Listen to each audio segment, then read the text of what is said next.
இது எவ்வளோ பெரிய ஹிந்து விரோத தீய சர்க்கார்னா முருக பக்தர்கள் மாநாடு நடத்தக்கூடாங்கிறான். எவ்வளோ பெரிய மோசடி பேர்வழிகள் ஹிந்து விரோதிகள். அவுரங்கசீப் ஆட்சி இருக்கு இன்னைக்கு தமிழ்நாட்டில். ஏன் முருகன் மாநாடு நடத்தப்படாத? அந்த மாதிரி இந்த கோவிலை அபகரிக்க திட்டமிடுகிறார்கள்.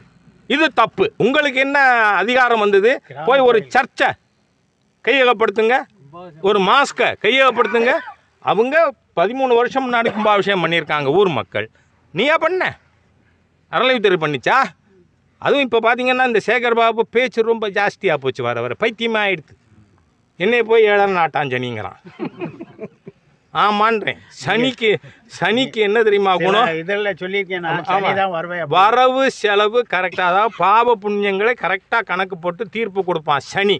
நீ உனக்கு 26 மே மாதம் இந்த அயோக்கியத்துறைக்கு அறநிலைத்துறைக்கு இருக்குது. அதனால் நான் என்ன சொல்கிறேன், தயவு பண்ணி நீங்கள் தலையிடாதீங்க. எந்த விதத்தில் நீங்கள் தலையிட ரைட்டு இல்லை.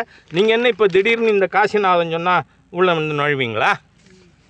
இது நாள் வரை யார் பார்த்தது? ஊர் மக்கள். இன்றைக்கி ஊர் மக்கள் எல்லோரும் இருக்காங்க. நான் ஒன்றும் தனியாக வந்து நிற்கலைங்க. ஆகவே இந்த அறநிலைத்துறை மக்கள் ஹிந்துக்களை சுரண்டுவதற்கு துன்பப்படுத்த அறநிலைத்துறையில் ஒரு கோயில் போனால் என்ன ஆகும்? ஏன் போகக்கூடாதுங்கிறேன். இப்போ பாருங்கள். ஆமாம், இவர் யார்? Sivakumar son of Kannaiah. அவர் தான் இப்போ இதுவாக வந்திருக்காரு. இந்த 2 பேர் சேர்ந்து இப்போ நான் இப்போ சமீபத்தில் திருவண்ணாமலைக்கு போயிருந்தேன். நீங்கள் உள்ளே நுழையும் போதே ஒருத்தர் இருந்து எல்லார்ட்டையும் ஒரு பக்கமாக வான்னு சொல்லிவிட்டு 50 ரூபா வாங்கினான்.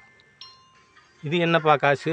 உள்ளுக்குள்ளே நுழையும் போதே ரசீதே இல்லாமல் நுழைவு கட்டணமா? அதுக்கப்புறம் நீங்கள் போனீங்கன்னா அங்கே சாமி பார்க்குறதுக்கு என்ன கட்டணம்? தரிசன கட்டணம். அதுக்கப்புறம் அர்ச்சனை பண்ணணும்னா அர்ச்சனை சீட்டு. அதுக்கப்புறம் அபிஷேகம் பண்ணணும்னா 2500 ரூபா. ஒரு ஹிந்து, நான் கேட்குறேன், ஞாயிற்றுக்கிழமை சர்ச்சுக்கு போகிற கிறிஸ்தவர்கள் பணமாக கட்டுறான் கிடையாது. அது இந்த அரசாங்கத்தோட தீய என்ன தெரியுமா? இந்த அவுரங்கசீப் சர்க்காரோடது ஹிந்துக்களை மத நம்பிக்கை விட்டு அவனை ஓடிப்போ வைக்கணும். ஹிந்துக்கள் கோவிலுக்கு வரக்கூடாது, அது தடுக்கணும். அதுக்காக அவங்களுக்கு போடுற ஜிசியா வரி இது. நுழைவு கட்டணம், தரிசன கட்டணம், அர்ச்சனை கட்டணம், அபிஷேக கட்டணம். இவன் பூரா அறநிலைத்துறை அதிகாரிகள் கொள்ளையடிக்கிறதுக்கா? நான் சொல்லலை. அந்த 2021 சுவோமோட்டோ ஜட்ஜ்மெண்ட்டில் ஜட்ஜஸ் மகாதேவனும் ஜஸ்டிஸ் ஆதிகேசவலு அவங்க 2 பேரும் கொடுத்த ஜட்ஜ்மெண்ட் அது. அந்த ஜட்ஜ்மெண்ட்டில் என்ன தெரியுமா சொல்லியிருக்காங்க? ஆல் தி ஜேசிஸ் are in dereliction of duty. ஏன்னா செக்ஷன் 77, 78, 79 படி கோவில் சொத்துக்களை பராதீனப்படாமல் பாதுகாக்க அதிகாரம் வழங்கப்பட்ட பிறகும் நீதிபதிகள் என்ன சொல்கிறாங்க? ஹெச்ஆர்என்சி ஆக்ட் செக்ஷன் 77, 78, 79 இந்த ஜேசிஸுக்கெல்லாம் அதிகாரம் கொடுத்த பிறகும் கோவில் சொத்துக்கள் பராதீனப்படுத்தப்பட்டு இருக்கிறதுன்னா ஆல் தி ஜேசிஸ் ஆர் அண்டர் டிரிலிக்ஷன் ஆஃப் டியூட்டின்னு. ஆக ஒரு டிபார்ட்மெண்ட்டை நிர்வகிக்கிறதுக்கு துப்பு கட்ட ஹிந்து மதத்தின் மீது நம்பிக்கை இல்லாத கூட்டம்.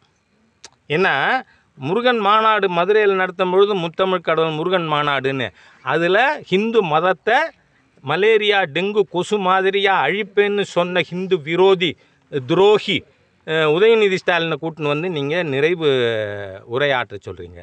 அந்த ஆள் அங்கே என்ன சொன்னால் இது ஆன்மீக மாநாடு இல்லை. பின்ன எதுக்கு கோவில் பணத்தில் நடத்துகிறீங்க? எவ்வளவு தூரம் ஹிந்துக்களை கொடுமை பண்ணுறது, ஹிந்துக்களோட சொத்துக்களை கொள்ளையடிக்கிறது, கோவில் பணத்தை திருடுறது. ஆமாம், நீங்கள் முத்தமிழ் கடவுள் முருகன் மாநாடுன்னு தானே நடத்துனீங்க. ஆனால் அவங்க அதுக்கு ஹிந்து விரோதி உதயநிதி ஸ்டாலின். உதயநிதி ஸ்டாலின் யார்? அவர் சொல்கிறார், இப்போ ரீசெண்டாக கூட சொல்லியிருக்கார், I am a proud Christian. Let it be. cannot I be a proud ஹிந்துங்கிறேன் உதயநிதி ஸ்டாலின். ஏன்னா அவர் சொன்னார், நான் கிறிஸ்தவர், நான் காதலித்து மணந்த என் மனைவி கிறிஸ்தவர் அப்படின்னு சொன்ன உடனே இந்த இந்து விரோதி சேகர் பாபு என்ன சொல்லிட்டு அல்லேலுயா. எவ்வளோ தீய சக்திகள், கிருமிகள் சார் இவங்க, ஹிந்து விரோத கிருமிகள். மலேரியா டெங்கு கொரோனா போல் இந்த புதிய வெர்ஷன் ஆஃப் கொரோனாவே இந்த அறநிலைத்துறை தாங்கிறேன் நான். நீங்கள் இந்த கோவிலை நீங்கள் வந்து தலையிடுறதுக்கு எந்த அதிகாரமும் கிடையாது. இந்துக்கள் பூரா கால வரையற்ற உண்ணாவிரதம் இருக்க வேண்டியிருக்கும்னு நான் எச்சரிக்கை விரும்புகிறேன். ஏன்னா அறநிலையத்துறை பட்டியலில் இந்த கோவில் இல்லை. I am reading from their record. அதனால் அந்த மாதிரி இருக்கும்பொழுது இப்போ நீங்கள் நுழையிறது தீய நோக்கத்தோடு. என்ன நோக்கம்? அந்த 1900 கோவில் எய்தர் டோட்டலி டைலாபிட்டேட்டட் ஆர் பார்ஷியல், அது அழிச்ச மாதிரி இந்த ஐயனார் கோயிலை அழிக்கிறதுக்கு இந்த அறநிலையத்துறை திட்டமிடுகிறது, சதியிடுகிறது. கோவிலை அழிக்கிறதுக்காக திட்டம் போடுது. அதனால தான் உங்கள் பட்டியலில் இல்லாத கோவிலை நீங்கள் இன்றைக்கி வந்து இங்கே இது பண்ணுறீங்க. கேட்டால் அந்த அம்மா சொல்கிறாங்க எங்களுக்கு கணக்கை காட்டிவிட்டு கோயில் இருக்கு. நீ யார் கணக்கு கேட்க? Who are you?